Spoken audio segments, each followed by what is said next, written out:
un entrepreneur, un innovateur, le grand pédagogue de la fourrure. Aujourd'hui, on jase là avec Mario Bilodeau.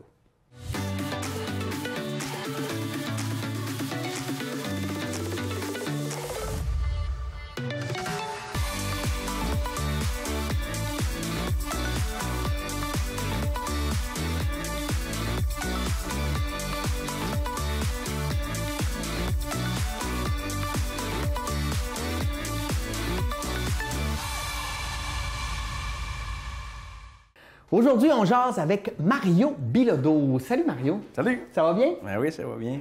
Mario, moi j'ai le goût de t'appeler le roi de la fourrure.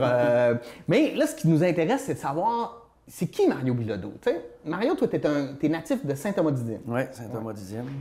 T'es comment Mario Bilodeau quand tu étais enfant? T'sais, par rapport à... T'es né où dans ta famille? Ça se passait comment? Un peu comme tous les jeunes de petits villages. J'étais un gars amoureux du sport. J'étais un vrai sportif. J'aimais beaucoup le sport. Je jouais au hockey pendant beaucoup d'années, la balle lente pendant beaucoup d'années.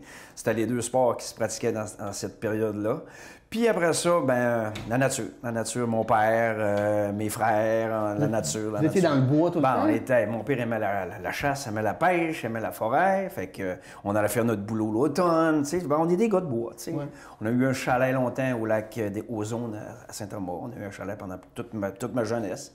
Fait que là, les animaux, ça a décollé là.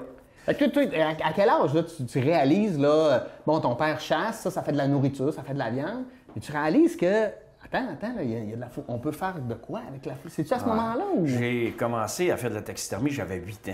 Ça donne une idée, c'est que ça faisait partie de moi. Là.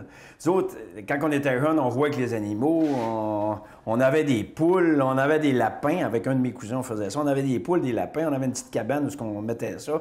Puis de temps en temps, un lièvre, une perdrix, quand on est en forêt, qu'on pouvait ramasser, récupérer toutes sortes de choses comme ça qui m'ont amené à la taxidermie, comme année, je me suis aperçu, ah ouais, on peut faire ça avec ça. Puis là, arrête un livre de Jean Labrie, c'est un livre d'édition de l'Homme qui parlait de la taxidermie. T'as quel âge à ce moment-là? Moi, 7-8 ans, dans ce période-là. Okay. Là, j'ai acheté ce livre-là, puis là, on a commencé tranquillement à regarder ça.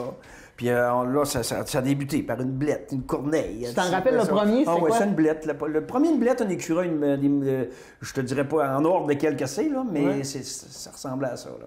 Ouais, puis l'as-tu encore? Tu l'as-tu Non. Hey, ça fait 5 ans. Je m'en vais 58 ans.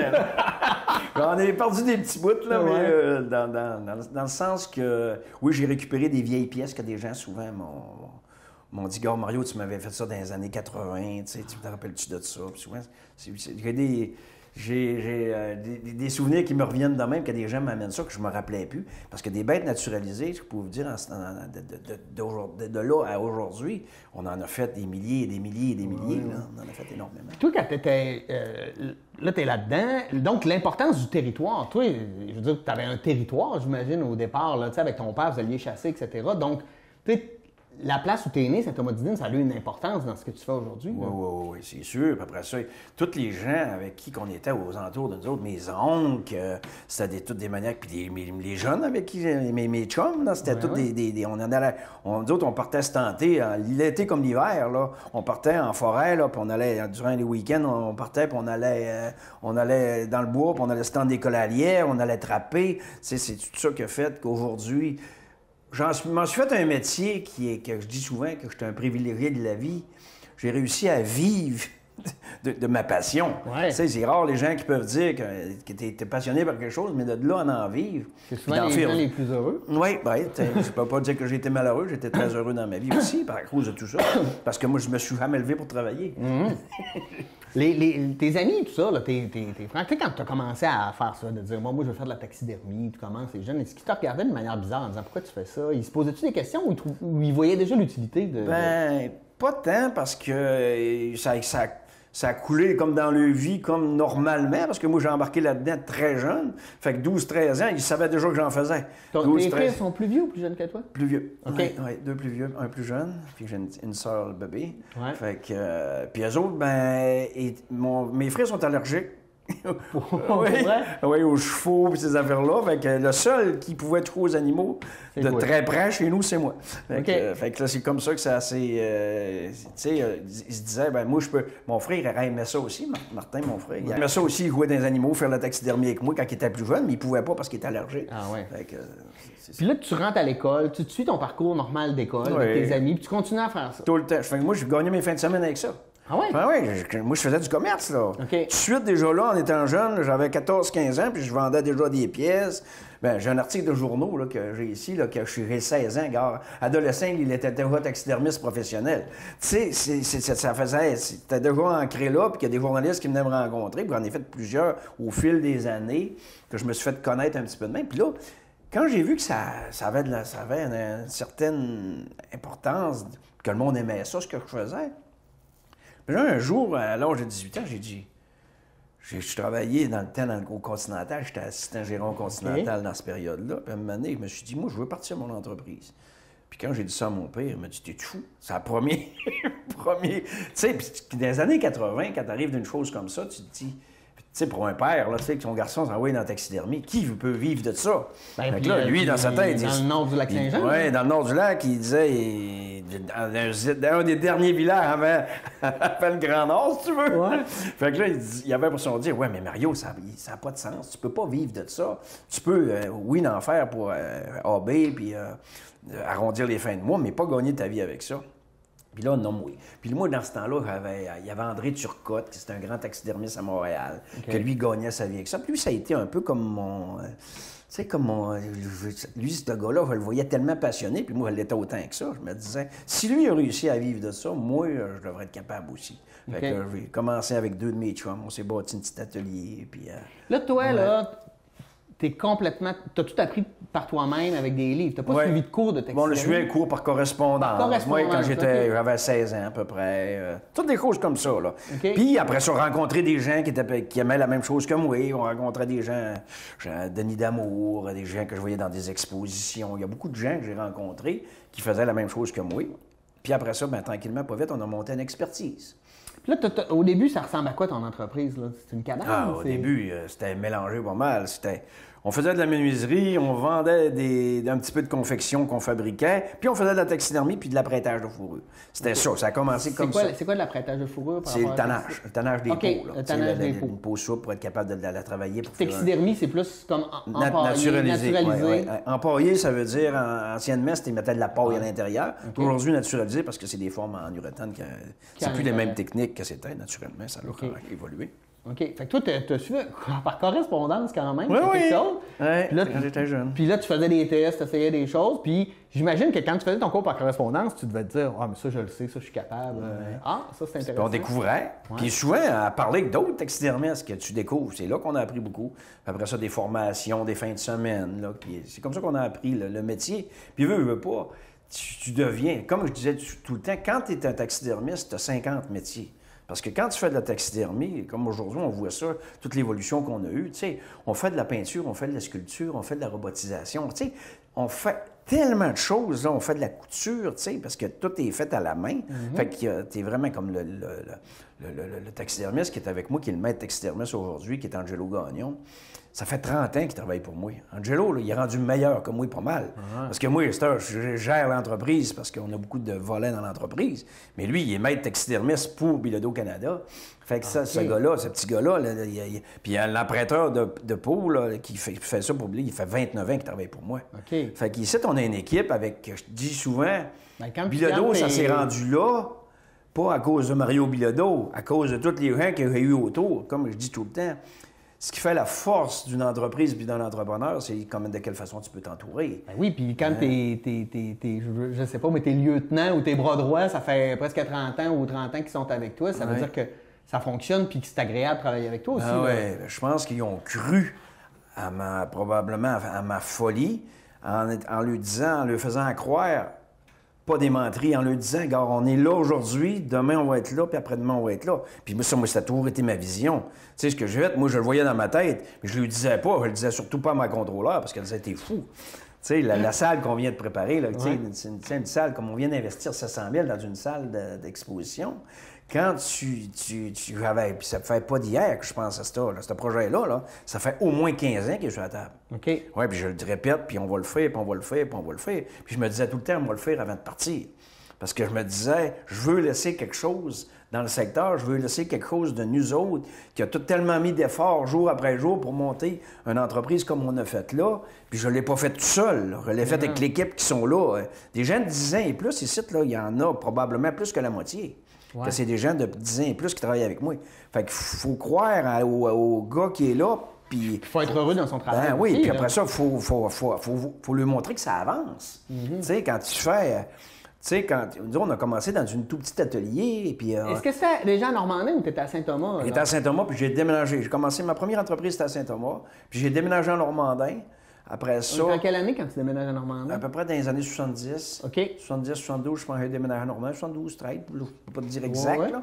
Mais dans ces années-là, j'ai déménagé à Normandin. Puis là, tranquillement, j'ai évolué dans la grosseur de l'entreprise. Il y a une couturière, 2 couturières. Puis là, on est rendu 85. Parce que nous, dans la région, on est fiers de toi parce que t'es un gars d'ici qui fait une méga entreprise, mais chez nous. Mais à l'époque où tu pars de Saint-Thomas, tu t'en viens à Normandin, tu n'as pas eu le goût de dire ben je vais m'en aller dans plus proche des grands centres au niveau de l'entreprise. C'est quoi qui a motivé le choix de rester dans le nord du lac? Non, je suis un amoureux de ma place, puis je le dis souvent. Moi, j'ai voyagé énormément à cause de l'entreprise. Ça m'a fait énormément. J'ai fait le Japon, j'ai fait énormément de villes, puis de places, puis de pays. Tu sais, j'étais allé à plusieurs places. Ça m'a amené à aller à plusieurs. J'étais allé en France, en Europe, j'étais allé en Belgique, j'étais allé plusieurs places. Puis là, je me dis tout le temps, toutes les fois que je revenais, je me disais, non. La plus belle place pour vivre au monde, là, c'est au Lac-Saint-Jean. Puis j'arrêtais pas de le dire, puis je le dis encore. Je le dis encore, c'est tes proximités, les gens sont fins. Tes territoires aussi de crabe, j'imagine. Oui. Moi, je me disais, la nature, si de faire le métier que je fais là c'est la nature. T'sais, moi, la nature est toujours dans ma vie, tout le temps. J'ai deux pourvoiries, puis je rencontre énormément d'étrangers, parce que mes pourvoiries, c'est pas beaucoup de Québécois. Oui, depuis la pandémie, on a 2 ans qu'on a eu les Québécois, puis encore, je suis très heureux de ça aussi, parce que ça fonctionne bien. Mais, je me dis, j'ai fait des rencontres extraordinaires dans ma vie, qui nous a fait évoluer, pas rien que moi, qui a fait évoluer l'entreprise, parce qu'aujourd'hui, la proximité, c'est tout. Tout est plus facile. Si tu es le moindrement allumé, puis que tu as un petit peu les moyens, tu es capable de dire avec un site Internet, on est, je ne sais pas comment de site, nous autres, puis qu'on est capable de se faire voir, puis qu'on est capable de se faire connaître. Tu sais, dans le domaine du cinéma, se faire connaître, c'est pas si évident que ça, parce que c'est un domaine qui est fermé. Ouais. Puis c'est un domaine aussi que tu n'as pas de marge, beaucoup d'erreurs.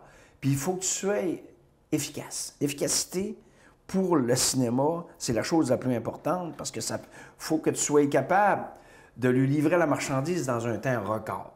Tu sais, moi, je regarde rien que quand le réalisateur ça doit être probablement un accessoriste qui nous a téléphoné.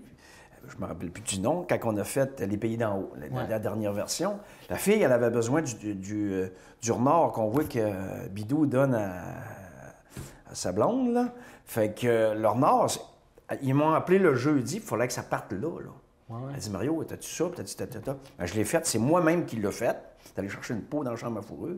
Je l'ai fait là, sur le champ. Puis le soir, à 5 heures, il était parti pour là-bas. Là. OK. Puis ça, c'est ça le cinéma. Ben ouais. Si tu ne te vires pas de bord, puis tu n'as pas une équipe autour de toi, puis tu n'as pas l'expertise. Nous autres, ce qui fait notre force ici, année après année, c'est l'expertise des gens. Tu sais, quand on fait un meeting, on a un gars comme Angelo qui a 30 ans d'expérience dans toutes sortes de domaines, de la sculpture. Tu sais, on s'assied, nous autres, puis le lendemain, on est en train de créer. Okay. C'est ça la force qui fait qu'on a une belle aventure, si tu veux, d'avoir tourné dans à peu près 40 films. Là. Ouais, oui. Tout ça, des accessoires, des pots, on a fait des tambours. Tu sais, quand tu viens, puis tu viens visiter la salle présentement, là, quand tu viens visiter ça, le reportage qu'il y a dans la salle, il y a un petit film, puis tu vois toutes les productions dans lesquelles on a travaillé une partie, pas toutes, parce que ce serait trop long, une partie, on a tous les extraits, où c'est qu'on a travaillé et qu'on a fait dans le domaine du cinéma. C'est ça qu'on présente là. Puis dans cette salle-là, ce ne sera pas toujours ça qu'on va présenter. On va présenter toutes d'autres... Je vais faire venir des conférenciers, des gens que j'ai rencontrés dans ma vie, que j'aime, que je veux faire découvrir. Tu sais, des Mario Cyr, des gars de même que j'ai rencontrés dans ma vie puis que je veux faire... que je veux faire rencontrer. J'ai rencontré des gars qui travaillent dans le Grand Nord avec les ours polaires, qui ont des pourvoiries là-bas, puis c'est des maniaques dans le domaine. Fait que ces gens-là sont intéressants à entendre parler. Fait que ça, c'est le fun. Ouais, c'est des rencontres, c'est des rencontres extraordinaires, puis je veux les faire vivre, puis je veux les faire découvrir. Puis le Mario Bilodeau, là, qui a 16 ans, là, remets-toi dans le qui a 16 ans sur la photo derrière moi, là. Ouais. Est-ce qu'aujourd'hui, tu considères que tu as atteint ton rêve ou que tu l'as dépassé? C'était quoi tes attentes à ce moment-là? Quand tu dis, moi, je pars en entreprise, est-ce que c'était juste, je veux réussir à vivre de ça ou tu voyais plus grand? Déjà à cette époque-là? Non, l'attente, je te le dis bien franchement, dans la période où on était, nous autres, dans cette période-là, tous les jeunes vont le dire, il n'y avait pas de travail. Ouais. Il y avait zéro travail, on n'avait pas de place pour nous autres, on avait un moulin à scie, il n'y avait pas de place pour le moulin à scie pour les jeunes. Il n'y avait pratiquement rien dans cette période. C'est dur à croire aujourd'hui, là, avec la pénurie de main-d'œuvre, c'est dur à croire aujourd'hui, mais dans cette période-là, il n'y avait rien. Moi, ce que je voulais faire, c'était de vivre, de gagner ma vie. Okay. Moi, c'était ça, mais gagner de ma vie dans ce que j'aimais. Tu sais, j'ai rien contre ceux qui travaillent dans les usines, ces affaires-là, mais c'était vraiment pas fait pour moi. Parce que mon père travaillait dans une usine, puis il y en a beaucoup de mon entourage qui travaillait à l'usine, dans les usines aux alentours, Gérardville, puis beaucoup, puis sur le transport, puis la forêt.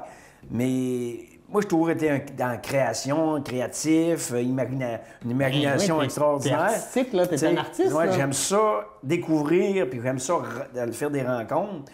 Fait que ça, là, moi, travailler dans une usine, pour moi, c'était... Oui, c'était aucune dans une... Je dois dire, je me rappelle d'avoir rencontré mon père dans son bureau, puis j'avais dit, Père, là, je sais pas, mais je suis pas vaillant, là, mais moi, là, tu sais, là, je savais pas quoi... Parce que lui, il me faisait travailler fin de semaine, le vendredi soir à l'usine, puis moi, je disais, qui c'est ça, là? Je me disais... Non, c'était pas fait pour moi. Puis là, ça me faisait de la peine parce que mon père, il faisait tout pour que je puisse travailler. Mais c'était vraiment pas moi. Puis là, un moment donné, on a eu une discussion. Puis c'est ça que c'était la discussion qu'on avait eue ensemble, c'était ça. Ah non, Mario, il dit, c'est parce que t'aimes pas ça, c'est pas ton domaine. Puis là, ça m'a fait à un moment donné réaliser que je voulais m'en aller vers ça tranquillement, même si le monde pensait que j'étais un peu fou. Mais il faut être un peu fou, des fois, je pense, pour réaliser les choses. Oui, je pense qu'il faut sortir des paradigmes. Toi, là, mettons, au départ, c'est toi qui vas te râper, tu ramasses tes pots, tu fais ta taxidermie, tu tannes les pots, etc. Puis à un moment donné, bien, ça se met à rouler, là, tes affaires. Est-ce que tu continues à dire... Est-ce que c'est Mario qui fait, ben là, il faut que je mette plus de trappes, il faut que j'étende mon territoire, ou à un moment donné... On fait affaire avec les trappeurs. Ouais, c'est ça. Ouais, moi, quand tu travailles dans ce domaine-là, tu trappes pas, c'est pas toi. Au début, quand t'es flow, oui, quand t'es jeune, tu ramasses tes pots, puis ça, c'est correct. Mais quand tu commences à développer, comme pour fabrication, la fabrication, quand elle a commencé, là, t'achètes, là. Okay. T'achètes des trappeurs, t'achètes des chasseurs, t'achètes des maisons d'enquête. C'est là que tu commences, parce que du volume, là, on commence à en avoir. Quand t'as du moins de temps de pots, il faut que tu sois capable de les procurer assez rapidement. Ouais. Puis après ça, il faut que tu te stockes, puis ça coûte...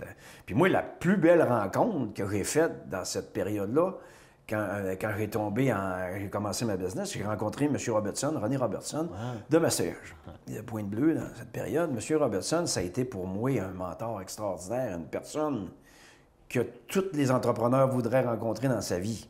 Tu sais, moi, il m'a tout montré son savoir, sa femme, j'allais dans son atelier, on se rencontrait. Moi, dans ce temps-là, j'étais à Saint-Thomas, on se rencontrait à 5h30, 6h le matin. Parce que lui, il était très occupé. T'as-tu pensé à l'heure que je me levais? Là, c'était 1 heure de route. C'était 1 heure de route. Parce que lui, il ne pouvait pas me rencontrer soit le matin ou soit le soir. Parce que lui, dans sa journée, il était trop occupé. Il achetait beaucoup de fourrures. Puis lui, il a cru en moi tout de suite. Tout de suite, ça a comme... Tu sais, des gens que tu rencontres, que ça kick, ça fait...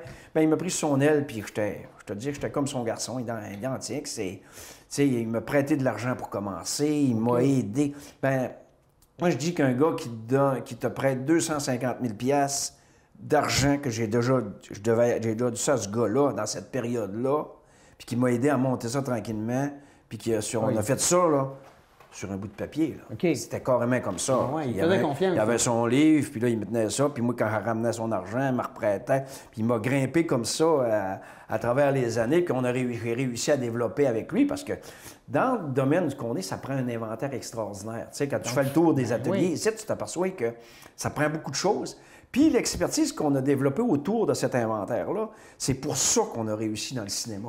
Parce que l'inventaire, corrige-moi si je me trompe, mais toi, mettons, il doit y avoir une période où tu as le droit de trapper l'ours, mettons.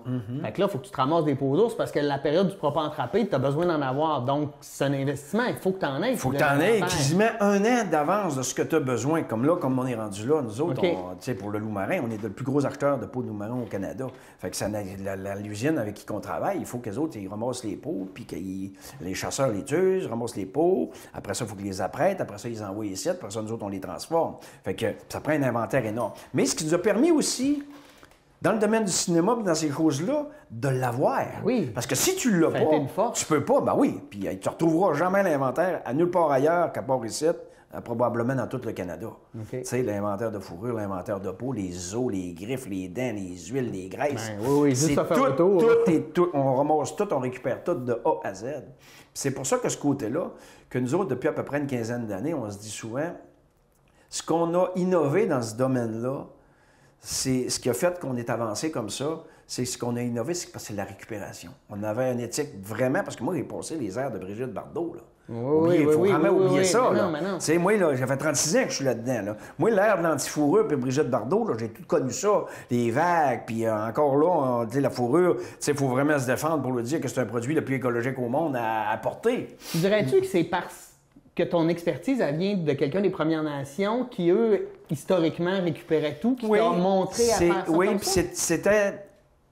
Moi, j'y croyais dans ce sens-là. Moi, personnellement, j'y croyais dans le sens de dire la vérité aux gens. Tu sais, si tu arrives, tu dis... Tu sais, j'ai vraiment rien caché, c'est ça, ça, ça. Les Inuits dans le Nord, ils tuent les ours polaires, là, parce qu'ils en mangent. Puis avec ça, ça leur donne un revenu quand ils vendent la peau. Puis ça, c'est un revenu pour eux autres. C'est un peu la même chose pour nous autres quand on tue un orignal ou un chevreuil. Oui. C'est ça, il faut se mettre dans la peau de ces gens-là qui sont chez eux. C'est ce que je reproche souvent aux étrangers quand ils viennent chez nous. Moi, je dis tout le temps, quand je fais une interview, quand j'ai une tribune pour pouvoir l'expliquer, je dis souvent, les gens d'ailleurs qui ont pu ce qu'on a viennent nous dire quoi faire chez nous. Puis nous autres, les Québécois, on est un peu comme des autruches. On dirait qu'on se ferme à ça. À place de se défendre, on se cache. Mais moi, c'est le contraire. Moi, quand quelqu'un vient ici et qui veut parler d'un antifourrure, je vais le recevoir. On va discuter avec lui. C'est quelqu'un qui est intelligent puis qui est capable de comprendre mon point de vue, puis là, moi, je vais comprendre le sien.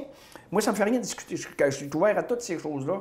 J'ai pas de misère à discuter avec ces gens-là puis de dire, oui, toi, t'es peut-être un végétarien, t'es un granola, t'es un genre de personne. Puis je respecte ça. Je respecte ça à ça. Mais pourquoi toi, tu respectes pas ma façon comme moi, je le vois, puis mon expertise? Pourquoi je te dis que pour moi, c'est plus important dans mes valeurs à moi que toi?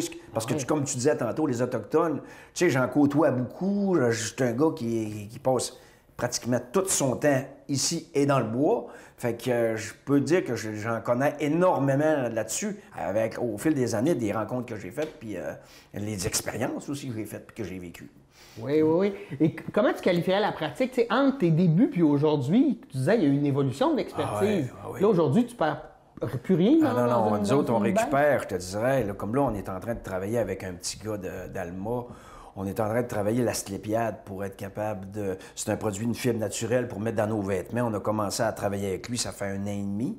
Puis ça va très bien, ce produit-là. Tu sais, on aime les choses les plus naturelles possibles. On est là-dedans, on évolue énormément là-dedans. Tu sais, les graisses, les huiles, la laine de fourrure, la laine de fourrure, c'est nous autres qui l'avons inventé. Là. Okay. Ça a été inventé par Bilodeau au Canada. Puis là, on est en train de travailler avec le cégep de Saint-Félicien, avec le CTT qui est à Pointe-Bleue, à Mastoyache. On est en train de travailler avec eux autres des projets pour le cuir, pour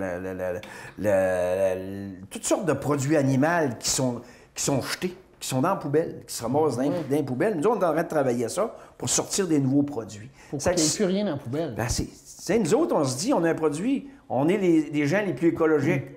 Puis c'est vrai. Puis là, on le démontre de plus en plus, depuis une quinzaine d'années. Puis ça, c'est ce que les gens ne savent pas. C'est ça qu'on veut montrer au monde. Tu sais, quand on veut montrer, regarde, on est rendu là aujourd'hui avec la fourrure. Là. Avant ça, c'était ça, là. Mais il y a une évolution qui s'est faite là-dedans. Puis ça, il faut être capable de l'expliquer puis de le montrer. Parce que ce qui est le plus dur que j'ai trouvé dans le domaine de la fourrure, c'est qu'il n'y avait pas eu d'évolution. On est resté au manteau de fourrure, puis on aurait dit qu'à cause que ça se faisait à Montréal, dans un grand centre, là, les gens n'ont pas innové. Ouais. Mais moi, c'est ça que j'ai démontré, qu'on était capable d'innover dans ce produit-là. Puis moi, j'y crois, c'est mes veines. Ouais. C'est ça, moi. La fourrure, c'est moi. Les produits naturels, c'est moi. Je suis un maniaque champignon. Tout ce qu'il y a de produits naturels en forêt, les fleurs, tout ce qui entoure ça, ça m'inspire. Fait que je veux pas, la fourrure, ça fait partie de ça. Puis c'est avec ça que je gagne ma vie, qu'on gagne notre vie ici. Puis les anti-fourrures, ils vont souvent avoir le discours de la cruauté animale. Qu'est-ce que tu réponds à ces gens-là? Ben oui. Moi, je dis que ça a eu du bon. Moi, la cruauté animale, Puis encore aujourd'hui, pogner un ours au collet, je le fais pas parce que j'aime pas ça. Même si on va voir les collets à tous les jours, je trouve que c'est... Déjà là, j'aime pas la façon de le faire. J'aime mieux un piège humanitaire, un piège qui tue suite. C'est quoi? Parce qu'un piège humanitaire, c'est des pièges qui sont... C'est garanti que l'animal, en dedans de quelques secondes, il meurt. OK. Tu sais, mettons, tu prends un conibire, tu rentres un rat musqué dans un conibire, instantanément, il meurt. Il rentre une marque, instantanément, il meurt. Ça y casse la colonne, ça y casse en arrière du cou. Instantanément, il meurt. Moi, ça, j'aime la pratique de cette façon-là. Mais si on n'aurait pas eu les antifourrures, on ne serait pas rendu là, l'évolution aujourd'hui. On serait encore au collet. Ben, c'est ça. Fait que des brigades de bardeaux de ce monde, c'est comme un peu pour la forêt avec Desjardins. Tu sais, c'est ça qu'il faut être capable de dire oui, mais s'il n'aurait pas été là, Desjardins, pour les allumer, pour dire, regarde, la forêt, là, tantôt, il n'y en a plus, là. Puis que moi, j'avais déjà dit, v'là plusieurs années, v'là peut-être 30 ans, j'avais déjà dit ça à une maison qui travaillait dans une scierie. J'ai dit, de la forêt, il n'y en a plus. Hey, me regarde, t'es malade, tu connais rien là-dedans, c'est pas ton domaine, Puis après ça, il a été assez humble pour venir me dire après, peut-être une dizaine d'années après, pour s'apercevoir que c'est vrai que ce que j'avais dit. Parce que moi, je faisais de l'avion, parce que j'allais souvent en forêt. Puis je lui ai dit, de la forêt, là, il n'y en a plus, là. Parce que quand tu arrives à Toundra, il n'y a plus de forêt. Il n'y a plus de forêt. Les arbres sont gros de même, puis on s'entend. Ouais. Fait que quand tu connais ça, tu évolues là-dedans, ben, tu t'aperçois que c'est le temps qu'il y ait des sons de cloche. Ben, c'était la même affaire dans le domaine de la fourrure. Moi, ces gens-là, je ne les en veux pas. Mais à un moment donné, c'est parce qu'il faut que tu sois capable aussi. C'est une matière qu'on a puis qui est renouvelable. Il faut la prendre intelligemment puis être capable de s'en servir intelligemment. C'est ce que je reproche tout le temps aux étrangers qui viennent nous dire « Non, portez pas de fourrure, les embargos. » Ils comprennent pas notre vraie situation, notre vraie vie ici. Puis de quelle façon nous autres on vit. C'est comme dans le Nord, quand ils parlent des ours polaires. Blablabla, il n'y a plus d'ours polaires. Ben va dans le Nord. Puis c'est pas vrai. Il y en a des ours polaires. C'est contrôlé, c'est les Inuits. C'est seulement les Inuits qu'on doit chasser. Puis ça fait partie de leurs mœurs. Puis c'est contrôlé. Fait que ils mangent de ça, puis ils gagnent leur vie avec ça, parce qu'ils font des écrans avec l'argent, avec les pots. Fait que c'est ça qu'à un moment donné, il faut que tu sois capable de comprendre. Évoluer. Évoluer. Puis ça, je dis ça, évoluer. C'est évoluer dans le domaine, là. Puis dans le domaine de la fourrure, ça n'a pas évolué énormément. C'est ce que nous autres, on a réussi à faire avec le temps. Oui. Puis aussi, tu sais, quand quelqu'un dit bon, ben, on va enlever la fourrure, puis là, il la remplace par de la fourrure synthétique, c'est encore moins bon pour l'environnement, c'est en plastique. C'est terrible. C'est les choses. On est d'accord, je me trompe pas? Ah non, c'est les choses. Moi, je trouve que c'est la chose la plus aberrante qu'il n'y a pas. C'est ça qu'il n'y a pas de logique. Moi, je veux que la matière est là. Est renouvelable, puis il faut que tu l'utilises. Moi, je me dis, il faut l'utiliser. Oui, c'est vrai qu'il faut l'utiliser intelligemment. On a des quotas, on a des façons de faire, mais il faut l'utiliser. Un castor, là, si tu le prends pas, là, puis il y a des castors, on peut prendre ce bon exemple-là, parce que les chemins, puis tout le kit des compagnies forestières, tous ceux qui travaillent en forêt, ils ont les castors, vu qu'il y en a tellement, c'est rendu un problème pour tout. Okay. Fait que ces bêtes-là, il faut les utiliser, parce que dans 6-7 ans, ils vont mourir. Puis après ça, ils vont se décomposer dans leur cabane, puis c'est fini. À place de l'avoir utilisé, puis à la place d'avoir pris des matières qui viennent de la Chine, puis que tu as ramené ici, puis que c'est tout polluant au bout qui est fait avec puis là-bas, c'est des enfants qui travaillent dans des usines dans des conditions exécrables. C'est terrible. Mais ici, au Québec, je te dirais, dans à peu près toutes les régions du Québec, il n'y en a pas de problème. Les gens comprennent ça. Tu vas arriver dans les grandes villes, c'est là que le problème y est. Les gens, on dirait qu'ils n'ont pas eu des ouvertures d'esprit ou sont mal informés.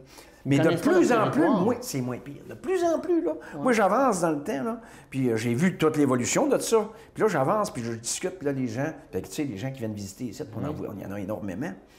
Puis là, tu te dis, à discuter avec eux autres, j'ai dit, s'ils ne seraient pas intéressés, ils ne viendraient pas là, visiter, ils ne viendraient pas nous voir, ils ne viendraient pas voir. T'en as-tu des gens fâchés qui sont pas d'accord, qui viennent visiter pareil? Moi, des gens fâchés, ça m'est arrivé une fois dans une exposition à Chicoutimi. J'avais, dans ce temps-là, peut-être 22, 23 ans. Je vendais au Salon des métiers d'art. OK. Il est arrivé une espèce de femme qui me regardait de loin, puis je voyais que ça n'avait pas l'air à faire ça, son affaire. La madame, elle a attendu mon kiosque, c'est bien plein de monde pour venir me taper dessus. En essayant de me parler de ça. Peut-être un tueur, J'ai dit, madame, venez ici. Il a fait tasser le monde. J'ai dit, écoutez, madame, venez ici, puis venez me voir dans mon kiosque. Fait que la madame, je l'ai fait rencontrer. Mais la madame n'était pas chanceuse. Parce qu'elle avait des bottes de cuir, une ceinture de cuir, puis un sac à main en cuir. Fait que là, j'ai dit, madame, écoutez, là, vous me blastez à cause que j'ai de la fourrure, peut-être tata, mais j'ai dit, vous, là, vous avez vu comment vous êtes vêtu, aujourd'hui? Là, elle me regarde ma mère. Là, je lui explique ça, j'ai dit, ce que vous avez sur le dos, là, c'est un côte de cuir que vous avez sur le dos. C'est cuir-là, là. De où il vient, vous pensez? La ceinture que vous portez, de où elle vient, vous pensez? Puis les bottes que vous avez. En tout cas, là, elle est venue rouge. Quand elle a eu lâché, là, elle pensait de pogner le petit gars de 20 quelques années, là, elle pensait de le taper, là, puis de me faire probablement une mauvaise publicité. Mais les gens autour, là, ben, ils ont applaudi. Ils ont applaudi quand la madame est venue rouge de même et qu'elle est partie. Ça, c'est drôle. C'est ça aussi. Il ne faut pas se cacher, il faut être capable d'expliquer. Je respecte les gens qui n'aiment pas ça, mais qu'ils respectent la façon que nous autres on vit. Parce que nous autres, on a notre réalité, c'est ça. La leur est peut-être, tu sais, quand tu vis dans le béton toute ta vie, puis que tu n'as jamais évolué, tu n'as jamais voulu voir ce qui se passait dans les régions, tu n'as jamais voulu voir la réalité des gens, puis que surtout que tu viens d'un autre pays, puis que tu viens dicter. Tu sais, Paul McCartney, dans ces périodes-là, Brigitte Bardot, puis qui viennent chez vous te dicter quoi faire. Oui, c'est des bons sons de cloche, mais à un moment donné, il faut que tu passes à autre chose. Oui, on a évolué comme on a évolué en forêt avec nos coupes de bois, on a évolué avec de la façon de planter, de la façon de régénérer la forêt. Puis il fallait que ça se fasse. Moi, le premier, j'étais pour ça. Ouais. Puis la même affaire pour la fourrure. Je suis le premier à vouloir la conserver, puis à vouloir que ça évolue. Puis que dans 20 ans, que tous les Québécois soient fiers de porter un chapeau de fourrure puis de porter de la fourrure. C'est une fierté d'avoir ce produit-là, parce qu'on est à peu près les seuls qui peuvent dire qu'on a une faune et une flore qui devient en santé, qui peut-être a eu des petites brèches, mais je savais de ça qu'on a probablement, à travers le monde, la plus belle place de gestion de la faune au monde. Ben, je pense que... Mais ça se dit jamais. Jamais personne qui dit ça. Jamais personne qui t'entend dire ça, sauf moi qui dis tout le temps ça. On a des biologistes avec qui on travaille, qui font de la gestion. On a des gens qui font des inventaires. Tu sais, on sait que un moment donné, le lynx est venu très bas. Parce que les gens attrapaient le lynx parce qu'il était payant. Il est venu très bas. Un moment donné, ils l'ont arrêté complètement. Dans telle zone, dans telle zone. Un moment donné, ils en ont mis un. Ils en ont mis deux. Puis à force de faire ça, c'est un peu comme les orignaux. Quand ils ont fait ça, aujourd'hui, le lynx, il n'a plus de quota. Un trappeur peut pogner le nombre de lynx qu'il veut parce que... On y a fait attention. On y a fait attention, puis on a évolué dans la façon de faire. Avec les systèmes qu'on a, avec les colliers émetteurs, puis tout, ils ont une façon de faire que je trouve de valeur qui n'est pas assez... On défend pas ça. Politiquement, on entend quasiment pas parler. Parce que politiquement, quelqu'un qui parle de la fourrure, tu le vois partir. Bien, c'est parce que politiquement aussi, la majorité des électeurs sont dans les grands centres. Ils ont peut-être moins d'intérêt. Non, parce que ils veulent pas le défendre. Mais c'est un autre affaire que si, à un moment donné, il n'y a pas des gens qui défendent ça, que ça va se perdre. Ça va perdre. Puis il faut jamais oublier, là, on a été colonisé par quoi? T'es titre, toi, puis moi, je te cite à cause de quoi? À cause de la fourrure. Ça, il y a beaucoup de monde qui ne le savent pas, mais c'est carrément ça. La route de la fourrure a passé ici, puis on est tous ici, les Français ont arrivé ici, parce que toi, tu es d'origine probablement française, puis moi, je le suis. Fait que les gens, tu sais, il faut avoir évolué un peu, tu sais, il faut des jardins, quand ils arrivaient ici, puis qu'ils allaient planter au bout des terres pour être capable que les États-Unis n'embarquent pas chez nous pour être capable de garder notre fourrure. C'est ça, ça venait de partout, là. Ouais, là, à un moment donné, ces gens-là, ils sont aperçus, puis ils sont allés mettre les barrières, les limites. Mais ça, l'histoire aussi, là, il faut la connaître un peu. Oui, c'est clair. À chacun ses jeux, c'est une émission où moi, Sébastien Roy et mon collaborateur Nolan Vézina, on rencontre des joueurs, des distributeurs, des concepteurs, des amateurs, des utilisateurs de jeux de société. On a tous un point en commun, on est passionnés de jeux de société. Venez nous rejoindre dans notre cave, on va vous présenter nos coups de cœur. Vous allez sûrement trouver un qui va vous plaire parce que c'est à chacun ses jeux.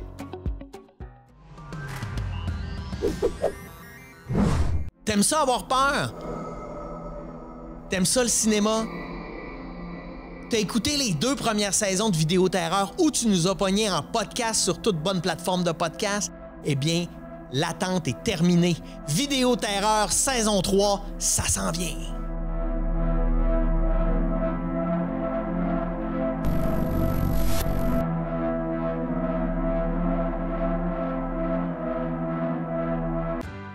Salut, je suis Camille et je suis membre de Maria Express.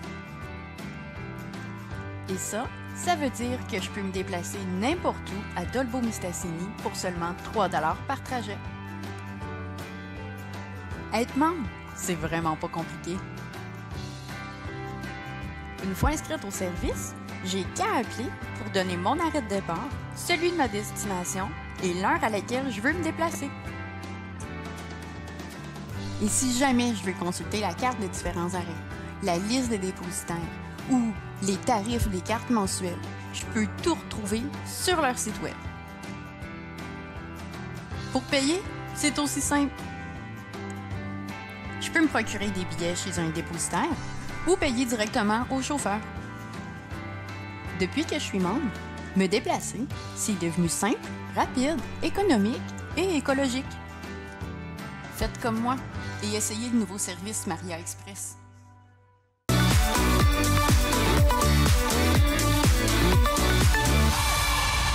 Mario, est-ce que tu trappes encore pour le plaisir? Est-ce que tu fais encore ça pour le plaisir? J'ai un territoire de trappe, j'ai 2 pourvoiries. Oui, c'est ça, les pourvoiries, c'est arrivé plus tard. Je m'amuse, oui. Les pourvoiries, c'est ma sortie. C'est pour ça que j'ai acheté ça, c'est pour ma sortie. Puis je veux faire une pourvoirie à... C'est pas un volume que je veux, parce que moi, c'est pas rien que la chasse, c'est pas rien que la pêche, c'est une expérience de nature. C'est ce qu'on fait puis ce qu'on veut pratiquer dans le futur, parce qu'il y a beaucoup d'étrangers qui viennent avec moi. C'est de faire découvrir notre région, notre territoire, notre faune, notre flore. Puis après ça, le beau territoire que j'ai acquis, la pourvoirie d'Anville, c'est un secteur extraordinaire. Il y a beaucoup de choses qui sont montrées, comme encore la semaine dernière, j'ai trouvé une wache pour les ours. Tu sais, toutes des choses de même que je vais montrer au monde, c'est quoi? Quelqu'un qui n'a jamais vu ça, comme avec les ours hibernent. Après ça, des grottes, j'ai trouvé une grotte sur le territoire. Wow. Toutes sortes de choses de même que je trouve sur le territoire pour être capable d'amener les gens. Oui, j'aime la chasse, j'aime la pêche, mais j'aime plus le pratiquer. Personnellement, j'aime le faire vivre aux autres. Okay. C'est ça. C'est le don de... Ouais, moi, j'aime la pêche, j'aime ça d'en prendre, j'aime ça montrer mon expérience de la pêche avec les gens avec qui je suis. Sur 90 % que je pêche pas. J'installe les gens puis je pêche. Je leur explique... Ouais, je leur explique la façon, les méthodes, les trucs, les accessoires à prendre. Puis la chasse, c'est la même affaire. Je guide tout le temps. Je chasse plus depuis... Je chasse à peu près plus, ça fait longtemps. Je vais avec les gens pour vivre une expérience. Un gars qui n'a jamais chassé, qui n'a jamais tué un orignal, qui n'a jamais tué un ours, bien de vivre une expérience avec les gens qui aiment ça, qui sont passionnés par ça. Je pense que pour eux autres, de vivre ça, ils s'en rappellent. Tu as tué ton premier orignal, tu as tué ton premier ours, mais tu te rappelles de ça longtemps. Parce que c'est des expériences qui sont intéressantes. Je regardais Samuel, mon neveu, qui est avec moi dans la pourvoirie. L'année passée, il a fait vivre une affaire extraordinaire à une petite fille. 24 ans, elle chassait le chevreuil, elle n'avait jamais chassé l'orignal. Le dernier matin, avant qu'elle parte, elle a tué un orignal à 17 pieds d'elle.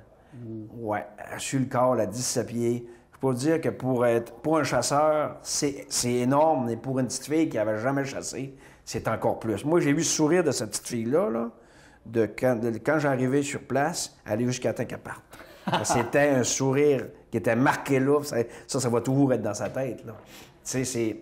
C'est ça qu'on aime faire vivre. Des expériences comme ça. Mais autant dans la question nature, pas rien que la chasse par la pêche, question de nature, de randonnée de motoneige, de faire un petit shore lunch, de se tenter en hiver, de coucher à l'extérieur en plein hiver. Ce que nous autres on fait, puis que les gens souvent, ça ils savent. Hein? Tu peux pas coucher à moins 25, à moins 30 dehors. Ben oui. Fait que là, ils ont un petit abri de fortune, puis là, on leur explique ça, qu'on va faire ci, qu'on va faire ça. Ben ça, c'est faire vivre des affaires à des Français, à des Américains, à des gens qui n'ont jamais fait ça, à des Européens qui n'ont jamais vu ça. Mais que oui, ça se fait. Faire réaliser. Puis même aux Québécois, il y en a plein, là, qui viennent d'ailleurs. Qui n'ont jamais fait ça. Ici, c'est sûr qu'on a beaucoup de chasseurs et des gens qui vont en forêt, mais il y a beaucoup de Québécois qui sont loin de la réalité. Oui, c'est sûr.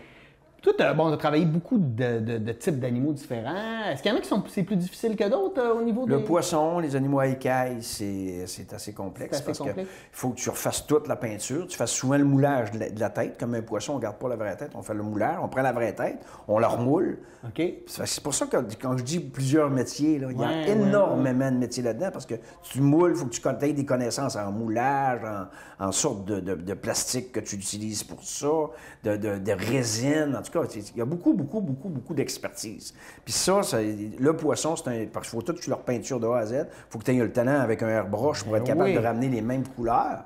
Fait le gars va t'amener sa photo, puis là, faut que tu fais ça là, puis tu le refais.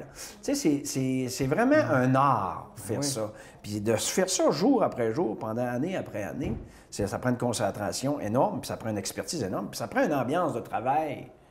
Moi, je peux te dire qu'Angelo, en bas, là, tu vas aller le voir tantôt, il y a une vidéo de chasse sur son écran. Là. Il y a un gros écran qui travaille, là. Puis là, tu entends Michel Breton en arrière qui est en train d'y expliquer. Puis là, lui, ça le motive pour sa chasse cet automne. Lui, c'est à la place d'écouter de la musique, là. Lui, il écoute, Puis ça, là, ça commence, là, je te dirais, au fin août, milieu août, puis ça va jusqu'après la chasse, là. Puis c'est ça qu'on attend dans l'atelier, là. Puis tous les gars sont autour de lui, puis ils travaillent, toute l'équipe, parce qu'ils sont 6 dans cette équipe-là.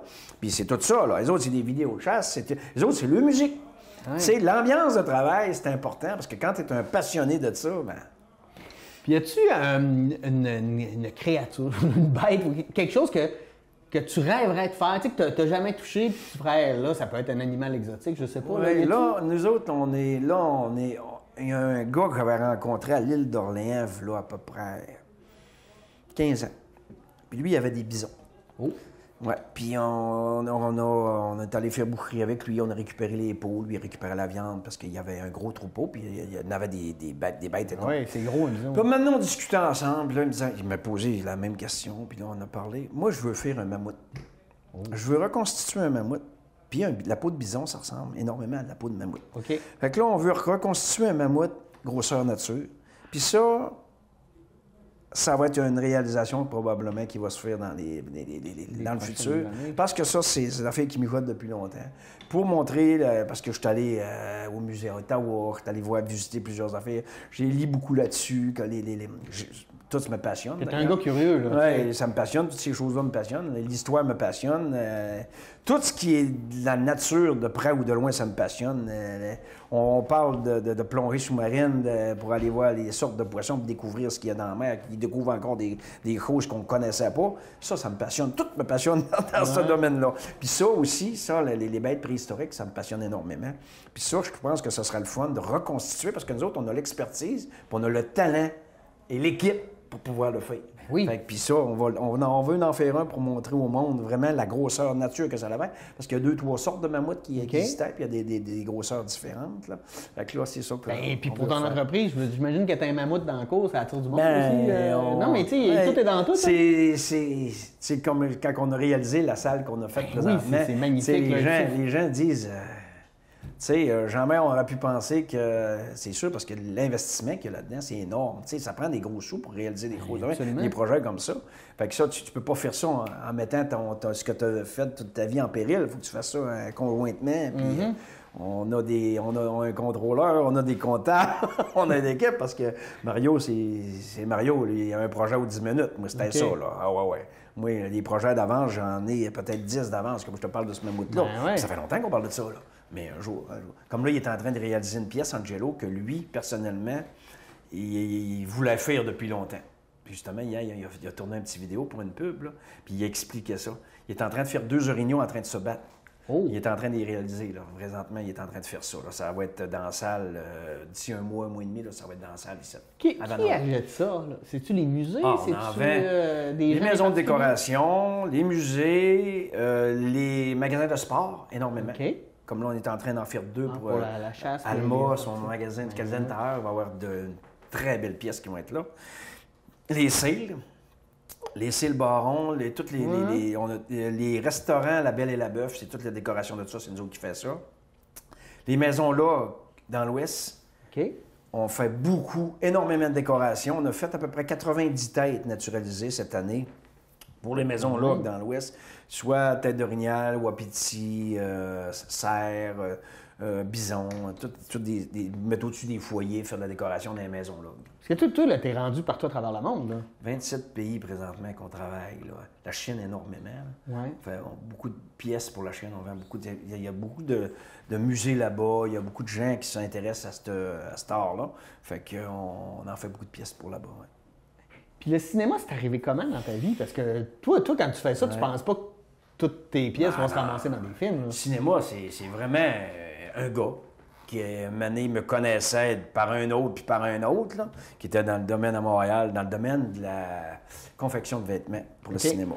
Fait que là, il m'appelle, Mario, j'ai besoin de fourrure, j'ai entendu parler de toi par un tel, blablabla. C'est comme ça que ça a commencé bien tranquillement. Puis lui, il m'a donné il a fait des petits, là. Lui, appelle Bilodeau, il y a tout. Puis ces gens qui sont venus ici, là, quand tu as fait le tour, là, t'es juste impressionné. Il y a une expertise, puis après ça, il y a un matériel que... Bien, il y a un film sur lequel on a travaillé, ça s'appelle Maïna. C'est un film qui était tourné ici, puis à Iqaluit. Le réalisateur me téléphone, puis tout ce qu'il disait, qu'il me demandait, je disais oui. Oui, j'ai ça. Oui, j'ai ça. Des corses de boulot. Oui, j'ai ça. Oui, mais beaucoup. Oui, j'ai ça, beaucoup. Là, lui, mais des pots de caribou, t'en as-tu? Oui, j'ai ça. J'ai 2 palettes de pots de caribou dans un de mes garages. Ah ouais? Là, il me croyait pas. Non, je voyais qu'il me croyait pas. Ouais, mais ça se peut pas, il me dit ça demain. Il dit, écoute, j'ai dit, m'en faire une affaire avec toi. Viens, là, je te paye l'hôtel. Je te paye, bien, c'est à Montréal, il est à Montréal. Je te paye l'hôtel, puis je te paye toutes tes dépenses, la bouffe, ton gaz, tout le kit. Viens voir. Viens voir. Fait que, il dit, c'est beau, je regarde ça avec mon équipe, je te reviens. Fait que là, il arrive ici, il m'appelle, il me dit, Mario, il dit, je t'envoie un gars de mon équipe, il va être chez vous demain durant le midi, il va aller coucher à Saint-Vicien, puis il dit, c'est beau, parfait, je suis bien content. Fait que j'ai dit, mon offre, elle tient encore. Fait que c'est beau. Fait que là, il m'a envoyé son gars. Son gars, il montre tout ce qu'il m'avait dit, ça. Puis moi, j'ai 3 entrepôts. Puis ça ici en plus. Ici, c'est à 4 étages. Fait que là, j'y montre ça, toute la kit. Puis là, lui, c'est une baquette à terre. C'est clair. Il appelle son boss, puis il était là. Il dit, ce que Bilodeau t'a dit, là, c'est vrai, je couche ici. Fait que, il a couché ici. On a tout pacté le lendemain. On a envoyé 5 palettes de stock. 5 palettes de stock qu'on a tout emballé, qu'on a envoyé sur le tournage pour faire le film Maïna. Wow. Puis après ça, ils m'ont donné des accessoires à faire. J'ai fait des tambours, j'ai fait toutes sortes de bebelles. Fait que c'est ça qui a fait... C'est ton expertise, à Puis l'expertise, puis le vouloir avoir...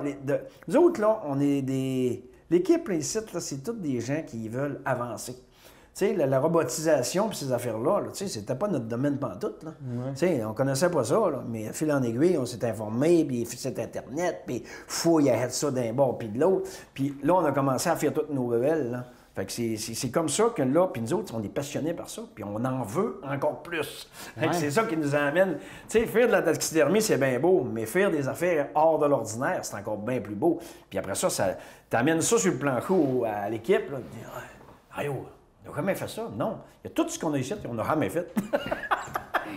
C'est ça qui fait que c'est agréable. En bas, ici, là on est chez vous dans ton entreprise. Puis là, tu as une salle de monde qui est extraordinaire. C'est un économisé, les gens peuvent venir voir. C'est un gros investissement faire ça. Ouais. Mais tu fais ça ici à Normandin. Est-ce que pour toi, ça n'aurait pas été plus payant? Là, je fais le naïf de la faire au centre-ville de Montréal.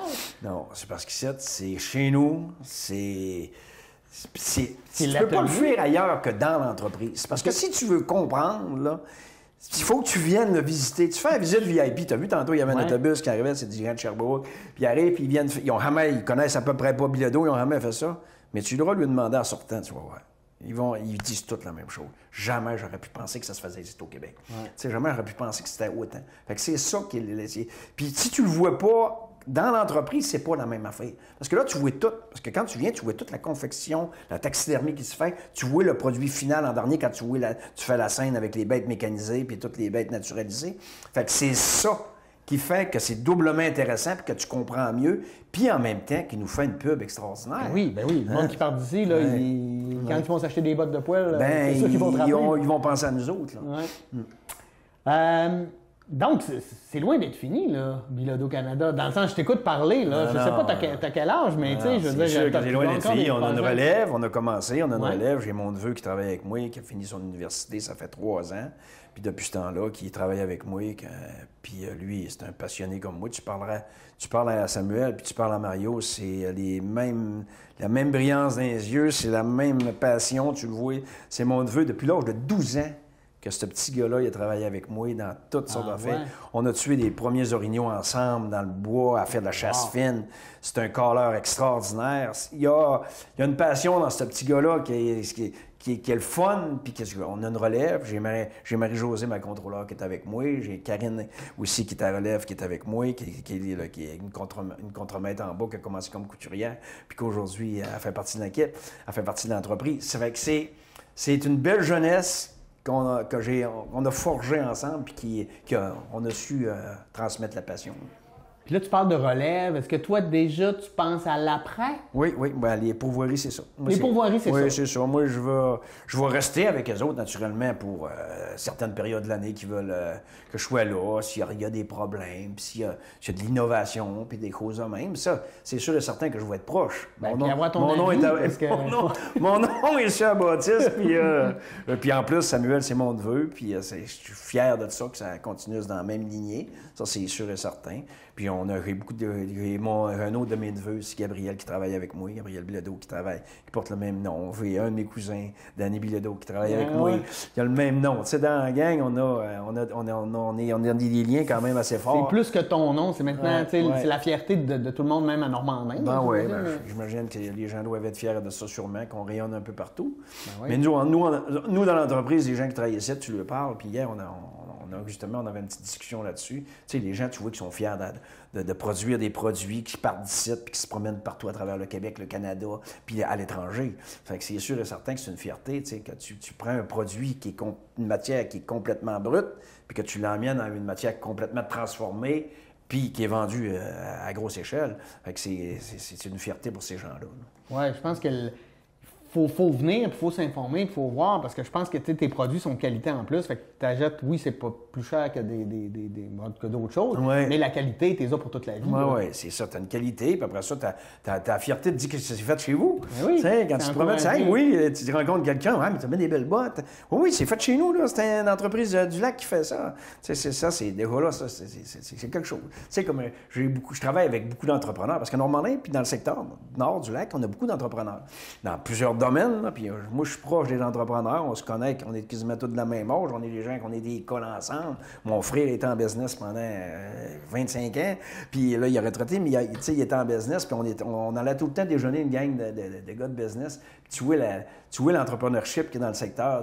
Puis moi, c'est une fierté pour moi. J'ai vu il y en a qui ont réussi encore mieux que moi, tu sais. Puis ça, moi, je suis fier de ça. Je trouve que c'est le fun, parce qu'il y en a même qui sont à Delbo, qu'aujourd'hui, c'est des gens de Normandin qui ont parti des belles business, qui ont fait de la relève sur d'autres business. Puis ça, moi, je suis fier de ça. Puis ces gens-là, ça l'a fait que je veux me dire, c'est que nous autres, on a réussi, mais c'est pour montrer aux jeunes qu'il y a du potentiel dans...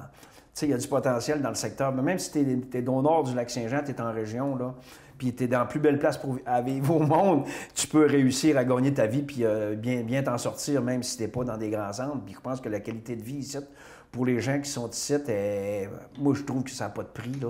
Tu sais, les jeunes, les enfants, l'amitié qu'on a. Moi, je demeure au Lac-Adjem, à Saint-Thomas-Didième, au Lac-Adjem.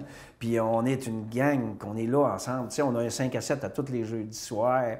C'est toujours la même petite gang. Puis tu sais, on a une famille. Puis tu fais partie de la communauté. Oui, j'adore ça. Puis ça, tu m'enlèves pas ça, c'est impossible, tu m'enlèveras jamais ça. Ouais. Ça fait partie de moi. Moi, l'être humain, c'est super important. J'aime les gens. Je suis un gars qui aime les rencontres. Puis j'adore ça. Puis ici, je pense que dans l'équipe, on a transmis ça un peu, tu sais. Les gens sont un petit peu comme moi. C'est des gens qui aiment le monde, tu sais. Parce que tu passes dans l'atelier, puis souvent, je me fais dire, quand les gens partent, les gens ont l'air heureux, hein. Ouais. Tu te fais dire ça, là. Le gars, c'est le lundi matin, puis il est quand même, tu sais, lundi matin, là, des fois, t'arrives, on est tous de même. On est tous humains. Puis les gens viennent visiter, puis ils disent, hey, on a l'air aimer ça, le monde qui travaille ici, hein. Parce que les gens lui posent des questions, puis moi, je le laisse faire, tu sais. Je me dis, oui, c'est beau travailler, mais ça fait partie aussi de nous autres, de pouvoir avoir une tribune. Faire la pédagogie. Oui, de montrer pourquoi on fait ça, puis pourquoi on a envie de ça. c'est super important. Je pense que ça, c'est dans l'entreprise, nous autres, on peut le faire. Fait qu'on serait fou de ne pas le faire. Comment tu vois l'avenir du commerce de la fourrure? Toi, tu es toujours en train d'innover, mais tu sais, il y a une réalité. J'imagine que là, sans dire que tu es arrivé à la fin de ce que tu peux faire, au contraire, tu peux peut-être encore innover? Ou... Moi, je pense qu'on va avoir des gens qui vont suivre nos traces. Okay. Il y a des entreprises qui vont embarquer, qui vont ressembler à la nôtre, puis qui vont lever tranquillement, puis qui vont prendre leur place. Je crée ça. Puis il faut que ce soit ça aussi, parce que moi, je pense que la fourrure, il faut continuer, puis il faut se battre pour être capable de dire que c'est une matière qui est naturelle, renouvelable, écologique, faite dans des bonnes façons de faire, puis il faut le transmettre à travers le monde, puis il faut se donner une tribune pour être capable de le démontrer. Ouais, c'est ça. Ça prend une tribune. C'est ce que vous faites aujourd'hui. Ce que vous faites un matin, là, ça prend ça. Tu sais, on le fait sur des petits réseaux, mais il faut que ça devienne qu'on soit capable. Moi, aller à tout le monde en parle, ça fait longtemps que je le rêve d'aller là. Pour être capable d'aller expliquer au monde, aux gens du Québec, puis aux gens de l'extérieur, qu'en région, nous autres, ça nous tient à cœur de pouvoir garder des business comme ça, parce qu'on est ici à cause de la fourrure, puis il faut être fier d'emporter. Puis il faut être fier de l'utiliser. Ouais, tu sens-tu qu'il y a encore ça, des gens qui veulent pas en être fiers, tu sais, dans le sens qu'ils vont acheter des affaires, mais ils veulent pas trop en parler parce qu'ils ont peur des... Dans les grands centres. Dans les grands centres aussi, parce qu'il faut dire aussi que dans les grands centres, il y a beaucoup de gens étrangers. Tu sais, tu vois, à Montréal, on va aller manger au restaurant, moi plutôt dans le centre-ville, on va probablement être les 2 seuls Québécois dans le restaurant. Tu sais, parce qu'il y a beaucoup de communautés, c'est correct. Mais ces gens-là aussi, il faut qu'ils comprennent que nous autres, c'est notre vie, ça. Oui, ils connaissent pas cette réalité-là. Ils connaissent pas ça. La réalité, nous autres, ici, tu viens en région, c'est ça. Tu vas à la Côte-Nord, tu vas en Abitibi, tu viens ici, toutes les régions, tu t'aperçois que les gens, il y a des trappeurs, les gens utilisent la fourrure, elle est vendue, elle est travaillée. Puis tu vois, tout aussi avec le renouveau où on redonne un peu de l'importance aux cultures des Premières Nations, j'imagine que ça aussi, ça doit te faire plaisir, dans le sens que pour eux, ça a toujours été important, fait que ça remet ces valeurs-là en place, j'ai l'impression. Oui, puis eux autres aussi, il faut qu'eux autres prennent ça aussi en main. Tu sais, qu'ils prennent ça en main, que c'est leur culture, puis qu'il faut qu'ils redonnent ça aux jeunes. Tu sais, moi, je suis allé faire des conférences sur des réserves, là, je te dis qu'il y a des fois, je revenais, je me disais, hey, tabarouette, on a un pas à faire, il faut que ces gens-là, faut les remettre encore, il faut remettre aux jeunes, là, il faut que les plus vieux remettent aux jeunes ce qui est leur connaissance. Mais c'est un peu ce qu'on fait, nous autres, là, tu sais, on est en train de rééduquer la bonne façon de le faire pour se dire, gars, c'est écologique de le porter, puis il faut être capable d'avoir le discours aussi. Il faut être capable d'avoir le discours pour le dire, puis que là, c'est pas une petite personne comme moi puis une petite gang comme moi qui va être capable de faire ça. Ça va être plusieurs entreprises qui vont être capables de faire ça. Peut-être être toi la bougie d'allumage et tout ça. J'espère. Ça fait longtemps que je veux ça, puis que je fais beaucoup je fais des articles de journaux. On le voit, puis on t'entend. Tu manques pas une tribune. D'ailleurs, merci pour ta belle disponibilité. Ça me fait plaisir. C'est déjà terminé, Mario. Merci beaucoup. C'était très éclairant. Tu es un gars dynamique, innovant, puis c'est vraiment agréable. J'espère que ça va vous avoir un peu, chers téléspectateurs, pas déniaisé, mais éduqué à tout ce qui se passe ici à Normandin. Merci beaucoup, Mario. Merci à toi. Au plaisir.